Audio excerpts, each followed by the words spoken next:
Guys, 9th episode பார்க்கலாமா? இந்த episode ஸ்டார்டிங்ல ஹீரோயின் தான் பிடிச்சி ஜெயில போட்டிருப்பாங்கல்ல. அங்க ஹீரோயின் ரொம்ப சோகமா உட்காந்துட்டு இருக்கப்போ இந்த சிவரும் சேஷாவும் வராங்க. அப்ப இவங்க 2 பேரும் சும்மா இல்லாம ஹீரோயினை வச்சு டார்ச்சர் பண்ணிட்டே இருக்காங்க. அப்போ ஹீரோயின் சொல்றா, இங்க பாருங்க, எனக்கு உங்க ஃபேமிலி கூட பிஸ்னஸ் பண்ணணும்னு மட்டும்தான் ஆசை. எனக்கு வேண்டியது எல்லாமே காசு தான். அதுக்காக தான் நான் பிஸ்னஸ் பண்ணணும்னு நினைக்கிறேன். ஆனா நீங்களே உங்களோட அங்கிள் எல்லாம் கொல்றத பார்த்தா நிறைய சீக்ரெட் வச்சுருப்பீங்களோ? அந்த சீக்ரெட்லாம் எனக்கு தேவையில்லப்பா. எனக்கு நான் அவங்க கூட பிஸ்னஸ் பண்ணணும்னு நினைச்சேன். ஆனா நீங்க தான் ஏதோ மறைக்கிற மாதிரி இருக்கு அப்படின்னு ஹீரோயின் சொல்லிட்டு இருக்கா. அப்ப இந்த ஜுவர் கடுப்பாகி வர்றப்பவே ரொம்ப பாய்சன் அதிகமா இருக்கிற மாதிரி சில சிலந்திங்கள் எல்லாம் ஒரு டப்பால போட்டு வந்திருப்பா.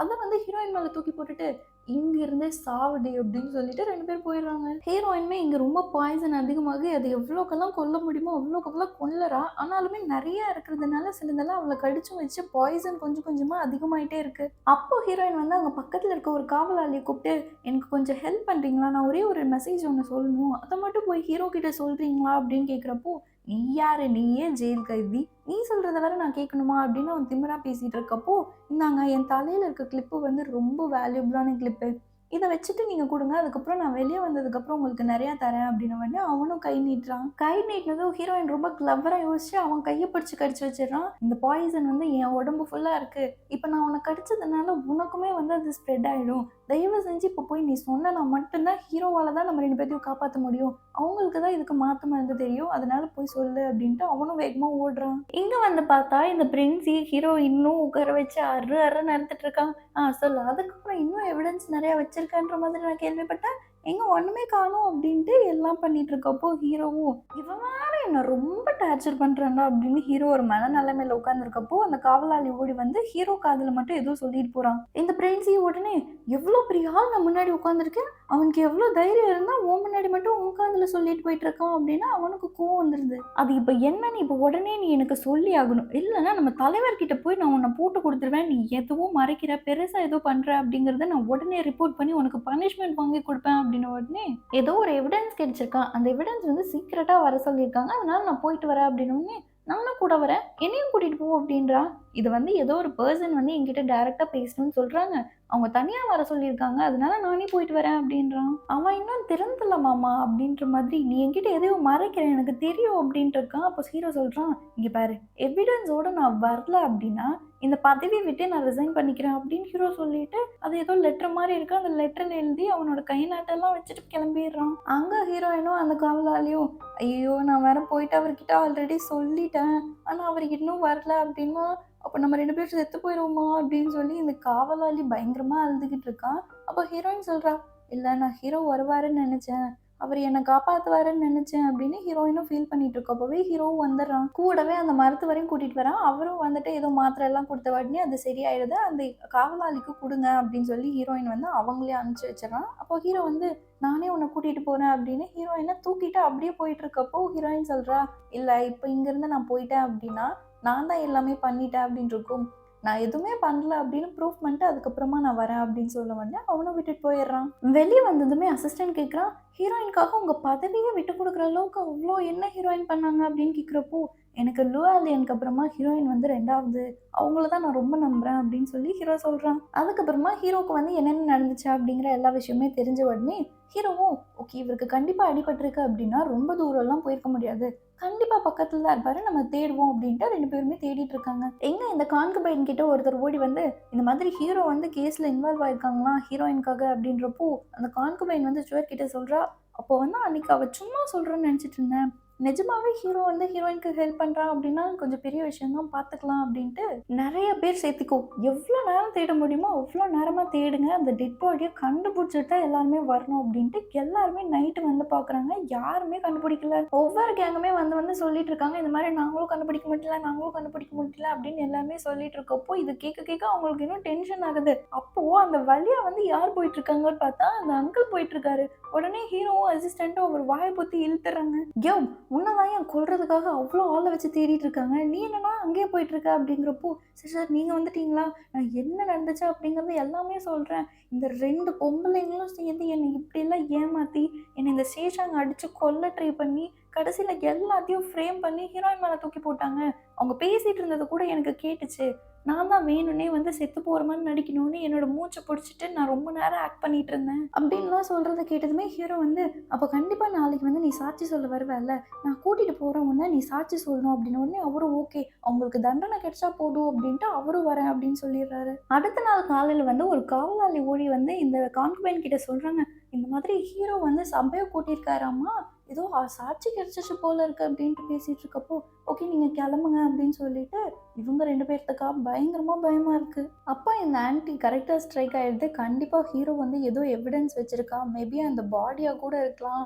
என்ன ஆனாலும் சரி நம்ம பார்த்துக்கலாம் அப்படின்னு பேசிட்டு இருக்கப்போ, சேஷன் உடனே அழுக ஆரம்பிச்சிடுறா. என்னால இதுக்கு மேலலாம் ஜெயில்ல இருக்க முடியாது. அங்க ரொம்ப கஷ்டமா இருக்கு. அது ரொம்ப கடுப்பா இருக்கு. என்னால போ முடியாது அப்படின்னு அழுதுட்டு இருக்கப்போ, கான்குபைன் சொல்றா, என்ன வேணாலும் நடக்கலாம். நம்ம பார்த்து தான் ஆகணும்.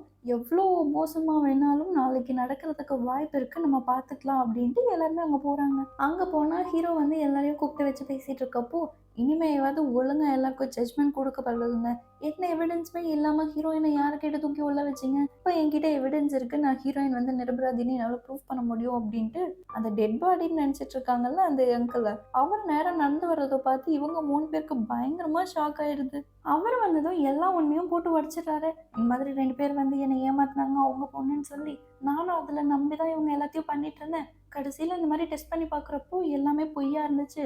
அதனால அது ஒரு சண்டையாகிறப்போ இவன் என்ன தள்ள அடிச்சு கொல்ல ட்ரை பண்ணா அப்படின்னு எல்லா உண்மையும் சொல்லிடுறாங்க. உடனே இந்த கான்குபைனும் முட்டி போட்டு, ஆமா இவர் சொன்னது எல்லாமே உண்மை, ஆனா இவர் என்ன ரேப் பண்ணாரு அப்படிங்கிறது உண்மைதான். ஒரு நாள் நல்ல போதையாயிட்டு வந்து என்கிட்ட தப்பா நடந்துக்கிட்டாரு. அதுக்கு இவருக்கு கொஞ்சம் கூட அருகதையே கிடையாது. இவர் என் மேல பொய் சொல்றதுக்கு, என் மேல குற்றச்சாட்டுலாம் வைக்கிறதுக்கு. இவர் பண்ண வேலையே ரொம்ப கேவலமான வேலை அப்படின்னு சொல்லிட்டு அந்த கோர்ட்ல இருக்கிறவங்க எல்லாரும் இருக்காங்க அப்படிங்கறத கூட பார்க்காம அவர் எடுத்துட்டு போய் அந்த டேபிள்லயே தலையை அடிச்சு அவர் அப்படியே மயங்கி விழுந்து செத்தே போயிடுறாரு. அப்புறம் என்ன, அவ்வளவுதான், இவங்க கோர்ட் முன்னாடி இப்படி எல்லாம் பண்ணதுனால அவங்களுக்கு இனி அவ்வளவுதான், எக்ஸிக்யூட் பண்ணி அவளை தலையை வெட்டி கொன்றுங்க அப்படின்ற மாதிரி ஒரு தீர்ப்பு கொடுத்துறாரு.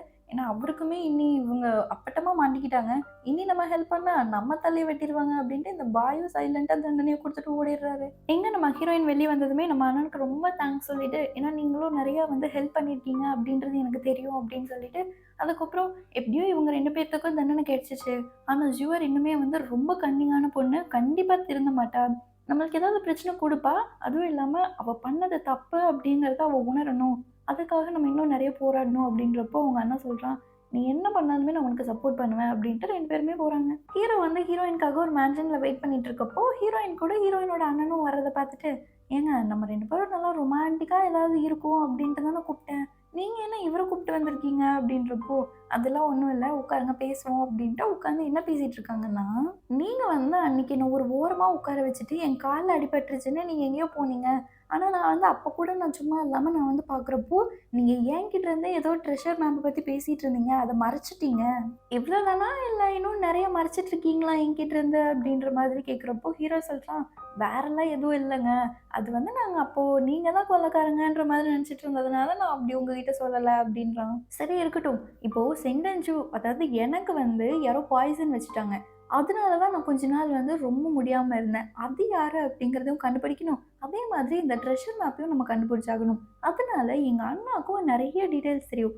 நீங்க 2 பேருமே ஒளிவு மறைவு இல்லாம சண்டை போடாம நீங்க பேசிக்கிட்டீங்கன்னா மட்டும் தான் அத கண்டுபிடிக்க முடியும் அப்படின்ட்டு சொன்னதுனால அவங்களுக்கும் இதுதான் கரெக்ட்டுன்னு படுது. அப்புறமா வந்து நம்ம அண்ணா சொல்றான், இந்த மாதிரி எல்லா டீட்டெயில்ஸுமே நான் ரெக்கார்ட் பண்ணி வச்சிருக்கேன். அது எல்லாமே என்கிட்ட பத்திரமா இருக்கு. நம்ம 2 பேருமே பேசி நம்ம முடிவெடுப்போம் அப்படின்ட்டு 2 பேருமே பேசிட்டு இருக்காங்க. அதுக்கப்புறமா இங்க ஹீரோ வந்து திருப்பி ரிட்டர்ன் போயிடுறான். அங்க போனா அவன் இன்னுமே அந்த பிரின்ஸையே வெயிட் பண்ணிட்டு இருக்கான். இவன் எவிடன்ஸ் எடுத்துட்டு வரமாட்டான் எப்படியும். இவன் ஏதோ நம்ம கிட்ட மறைக்கிறான். கண்டிப்பா இவனை மாட்டி விட்டு நம்ம வந்து நல்ல பேர் வாங்கணும் அப்படின்னு வெயிட் பண்ணிட்டு இருக்கான். அது ஹீரோக்கே ஆச்சரியமா இருக்கு. பரவாயில்லையே இவ்வளோ நேரம் வெயிட் பண்றீங்க அப்படின்ட்டு ஒரு நோட் புக் மாதிரி இருக்கு எடுத்து கொடுக்குறான். என்ன வெறும் நோட் புக் எடுத்து கொடுத்து எவிடன்ஸ் நீ ஏமாத்துறியா அப்படின்னு கேட்குறப்போ, இல்ல இல்ல இது வந்து எப்படியோ நீங்க வந்து கொண்டு போய் நம்ம தலைவர்கிட்ட கொடுத்துருவீங்க. அதுக்கப்புறம் இது பொய்யா இருந்துச்சு அப்படின்னா கண்டிப்பா எனக்கு தானே பிரச்சனையாகும். அது கூடவா தெரியாம நான் எவிடன்ஸ்னு சும்மா கொடுப்பேன் அப்படின்றான். அவனுக்கும் ஓகே எப்படினாலும் வந்து நம்மளுக்கு தான் ப்ளஸ் அப்படின்ட்டு, ஓகே நான் உனக்காக ஒரு gift வச்சிருக்கேன் அப்படின்ட்டு ஒரு பொண்ணை வர சொல்றான். என்ன இந்த பொண்ணை எடுத்துட்டு போய் நீ என்ஜாய் பண்ணிக்கோ, உனக்காகவே நான் கொண்டு வந்திருக்கேன் அப்படின்ட்டு ஒரு பொண்ணு கொண்டு வந்து கொடுக்குறான். ஹீரோக்கு இதெல்லாம் சுத்தமா பிடிக்கல. இல்ல இல்ல இதெல்லாம் வந்து எனக்கு பிடிக்காது, எனக்கு இந்த gift வேணாம் அப்படிங்கிறப்போ, அப்போ உனக்கு இந்த gift பிடிக்கலையா, இந்த பொண்ணை கொன்றுங்கடா அப்படின்றான். நிறுத்துங்க ஏன் அப்படின்னு கேட்குறப்போ, இல்ல யாருக்குமே பிடிக்கல அப்படின்றப்போ நம்ம யாருக்கு கிஃப்டாக கொடுக்குறோமோ அவங்களுக்கே பிடிக்கலன்றப்போ இது ஒரு யூஸ்லெஸ்ஸான கிஃப்ட்டு தானே. அப்போ யூஸ்லெஸ்ஸான கிஃப்ட் எல்லாம் சும்மா வச்சுக்க கூடாதுல்ல அப்படின்ட்டு கொல்ல போகிறப்போ, இல்லை இல்லை எனக்கு பிடிச்சிருக்கு நான் எடுத்துக்கிறேன் அப்படின்ட்டு அவளை கூடவே கூட்டிகிட்டு போயிடுறான்.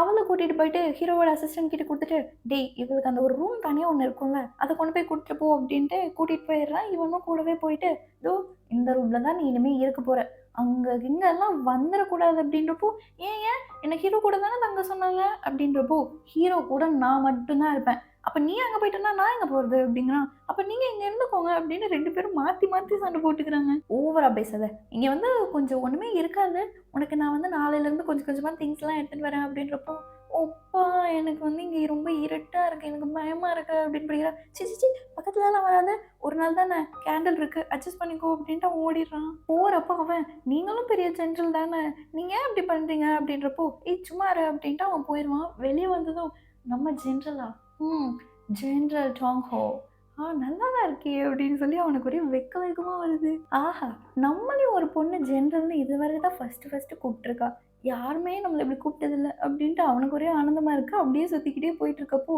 ஏன்டா லூசு மாதிரி சுற்றிட்டு இருக்க அப்படின்னு கேட்குறான் ஹீரோ. அவளுக்கு வந்து நான் தூரமாக வந்து ஒரு ரூம்லாம் ரெடி பண்ணி கொடுத்துட்டேன் அப்படின்றப்போ, ஓகே நாளையிலேருந்து அவளை எனக்கு சர்வ் பண்ணுறதுக்கு வர சொல்லிடு, எனக்கு அசிஸ்டன்ட் மாதிரி வச்சுக்கலாம், அதாவது மெய்டு மாதிரி வச்சுக்கலாம் அப்படின்றப்போ, ஏங்க பிரின்ஸையும் உங்களையும் வந்து அவளை வச்சு தான் வேவ் பார்க்கறதுக்கு காமிச்சிருக்காங்க, நீங்கள் என்னடா அவளை கூட வச்சுக்கிறீங்க அப்படின்றப்போ, அவளை கூட வச்சு அவளுக்கு தப்பான இன்ஃபர்மேஷன்ஸ் எல்லாம் கொடுத்து அதை போய் பிரின்சிக்கு கொடுத்தா என்ன அப்படின்றப்போ, பரவாயில்ல உங்களுக்கு மூளை அதிகம் தான் அப்படின்றான். அடுத்து என்னென்னலாம் பண்ண காத்திருக்காங்களோ அப்படின்றது எல்லாமே அடுத்தடுத்த எபிசோடில் பார்க்கலாம். நீங்கள் பண்ண வேண்டியது சேனலை மறக்காமல் சப்ஸ்கிரைப் பண்ணிவிட்டு இந்த வீடியோக்கு ஒரு லைக் பண்ணிக்கோங்க. Bye guys.